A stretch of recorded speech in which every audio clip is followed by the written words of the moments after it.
So the third brake light is not working, as far as the brake lights themselves are no longer operational.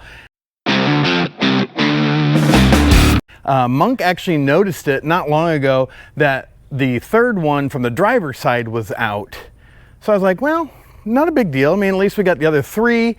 So I reached out to Turn Off Road and their support staff, and they got on it right away. They sent out replacements, and they had let me know we haven't seen anybody have LED brake lights go out yet on our third brake / chase light. So I was like, well, that's good to know that. I mean, stinks I'm the first one, but I'm glad that they're not having an issue with it. Well, just before filming here, I wanted to show everybody, you know, just that one brake light not working. Well, actually, all four are now out. So the great thing is that the guys at Turn Off Road actually sent me 4 new LEDs. So perfect, because we got 4 that are out here. So we're going to have to replace them all. So we're going to get to taking off this cover, which is a 3mm Allen head, basically, to get all these out. So it's just the big ones that will be taken out for bolts, and then get to the wiring behind it. So let's get on with changing out these LEDs.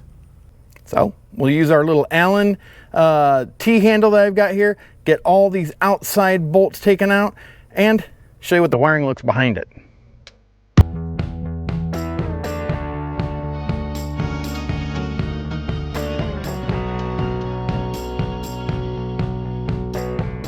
Now that we have all of the 3mm button head bolts out, it's good that if you've got like a little magnetic tray to keep them in so you don't lose them, since we're going to need to put them right back in again. Now I'm just going to take my 3mm T handle here, and we'll try to pry that off there to where we can get this off. And then, yeah, all of our LEDs, it looks like they've actually got some adhesive or glue on them just to keep them secured. And then there's a nut on the back that's being covered up by this melted rubber, it looks like. So I mean, they're trying to do their best to keep it all weather tight. So we're probably gonna have to definitely use a razor knife or something to cut that off so we can get these LEDs out of there. So I've cleaned off some of this rubber here, and got a I got a 13mm socket out. That's kind of what it looks like it is, to loosen this nut up on the back. Yep, and it did loosen it. So now we just gotta hold tight to the lens itself and try to spin this thing off still. So let me get all these retainers off here, and then we'll get back to the next steps of putting this all back together. Well, we've got all of the little lights out, all the LEDs. I cut them at pretty much the base of the light itself, which you'll see right there. I cut that. They give you lots of wire. I mean, here's all the factory wiring from Turn on these. So you got plenty. We're gonna have to cut it back a little bit because our new ones are just as long.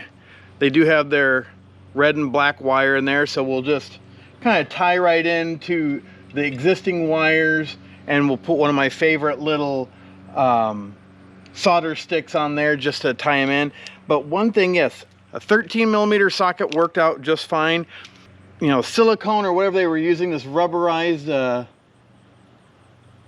sealant, I guess. The problem was it was getting all over the thread, so it did make it a little tough to get off, just for the simple fact that this has nothing to really hold on to. So you're trying to hold on to it with your fingers and pull, you know, and take it off at the same time, and fighting, you know, that sealant that's on there. So kind of a bummer that it took as long as it did for me, but we got them all out.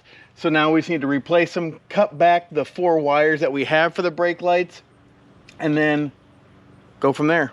Let's try to wrap this thing up here pretty quick.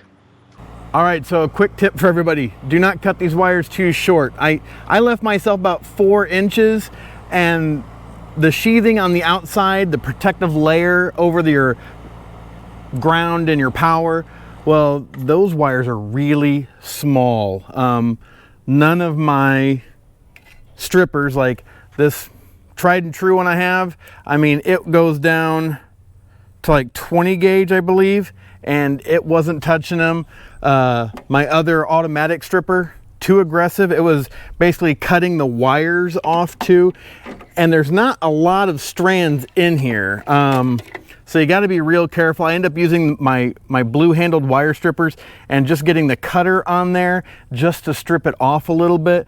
But yeah, it looks to be like, oh man, maybe 10 wires in there in each one, and they're really fine. I mean, as fine as like a human hair, it looks like almost. So be careful, give yourself plenty. We're using our little solder sticks here. Hopefully I'll be able to make these work because I didn't leave myself a lot, but we're gonna use electrical tape on top of these then and hopefully keep a good connection. But so far so good. All right, so we've got pretty much everything buttoned up. I still have to add some electrical tape around this connection, but don't forget, put the light through first, bolt it down. These first two, I got those through and I started to wire these up and forgot to put the light through. So then I had to splice in. Another issue I had was when I was trying to get one of these connections off back here, take off the electrical tape, the actual wire came out from the housing back here and there's really no way to get to it. I'm assuming they go back to like a circuit board or something, because then that's when their wire loom comes off here to plug into the factory to be able to have the brake lights and all that work. So what I had to do on this first light here, once I pulled that one out, was I ended up tying it into the third one over here.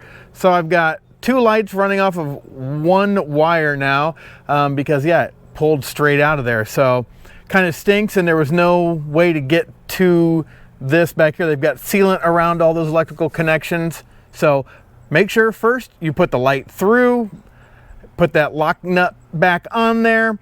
Secondly, make sure you give yourself plenty of wire. I mean, the lights they gave me to replace the ones that weren't working had probably at least 8 to 10 inches of wire.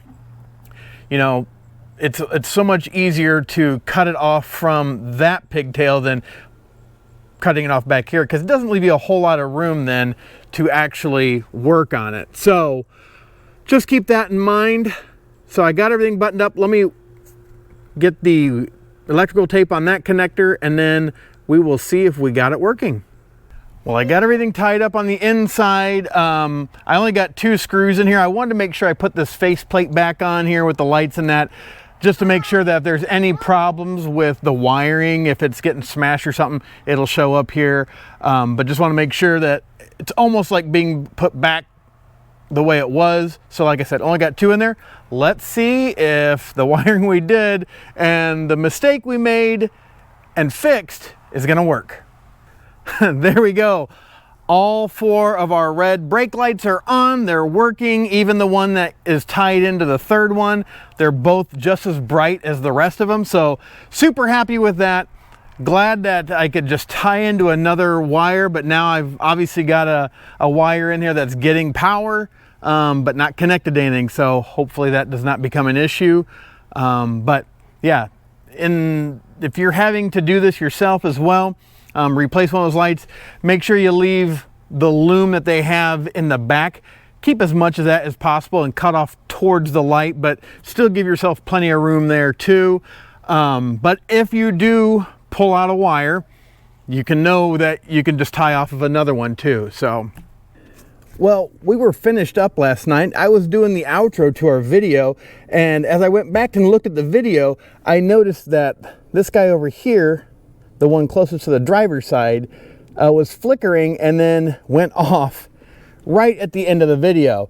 So I came back out and did some more wiring, did some checking of things, and this light is tied into this light. So if this one's getting power, this one should be getting power. So I checked the power, the ground, resoldered them even, and still this one is out. So I reached back out to the support team at Turn Off Road, and hopefully you'll just be able to get another bulb, and hopefully that'll take care of it. But all 3 of these are nice and bright. This one was working really well throughout the video, so hoping it's just luck of the draw, got a bad LED. So we'll get that taken care of.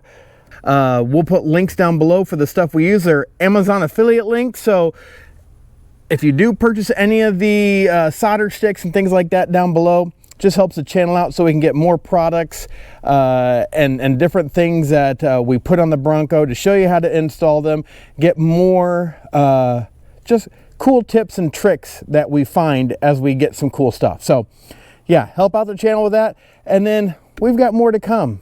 So we appreciate you watching as always.